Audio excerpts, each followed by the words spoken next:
Bonjour à tous. En ce moment, je vais répondre à la question existait il est mort de s'intéresser. Et depuis la nuit de temps, il y a des choses qui accompagnent l'humanité.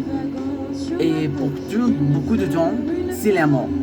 Et je peux dire que selon la science et les sentiments amoureux, est au fait que des processus neurologiques sont activés dans l'hypothalamus, les niveaux accumulants et les cortex et cérébrales, ce qui stimule la création de dopamine et d'adrénaline et de sérotonine. Et ce sont les grands chargés de produits les sentiments de bonheur et de confort et de tranquillité ici. C'est pour cette raison que ces recherches ont besoin humain. Outre le fait que l'amour produit ces sentiments, il contribue également au besoin de procréer et de maintenir l'espèce humaine. Alors l'amour est intéressé tenant compte du fait que le sens qui a donné au monde intéressé se réfère à une personne qui a un intérêt dans quelque chose, quelque personne, quelqu'un qui cherchait son propre bénéfice. Par conséquent, il pourra être considéré que l'amour toujours intéressé par les demandes de la science. Même si elle n'est pas intéressée par les demandes économiques, il cherche toujours quelque chose. De l'autre personne, de l'autre chose, de quelque chose comme ça. Et c'est sentir mieux cependant. La science n'est pas le seul qui a étudié un trait de l'amour. Donc il sera nécessaire de les voir pour confirmer s'il s'est ou non intéressé.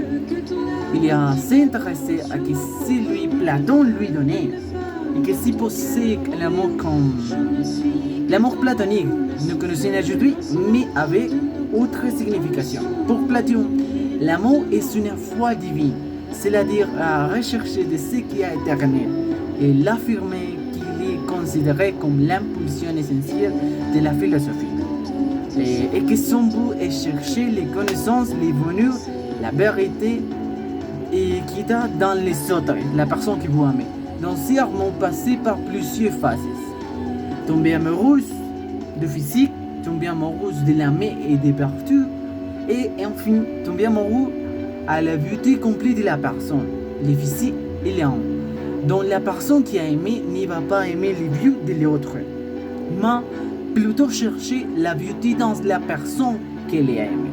Dans ce cas, selon Platon, l'amour n'est pas intéressé, puisqu'elle ne cherche pas quelque chose d'autre dans les personnes comme les premières choses, mais chercher à connaître et à subir les chemins de la vérité qui a mené à l'amour. Pour finir, l'amour selon la psychologie est une expérience affective formée par certaines variables dans les besoins de se lier avec quelqu'un et basée sur la théorie triangulaire de Sternberg. Dans la première segment est l'intimité où nous voyons la connaissance, l'acceptation et la confiance dans l'autre.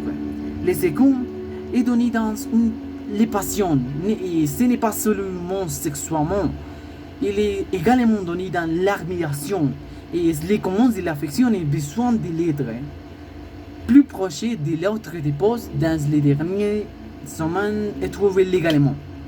Les moments où un projet est exprimé à réaliser avec les personnes que vous aimez, c'est-à-dire construire un nu, c'est quoi basé former l'amour. C'est la psychologie et il dépendra des sujets s'impliquent. Parce que l'amour c'est subjectif de certaines manières.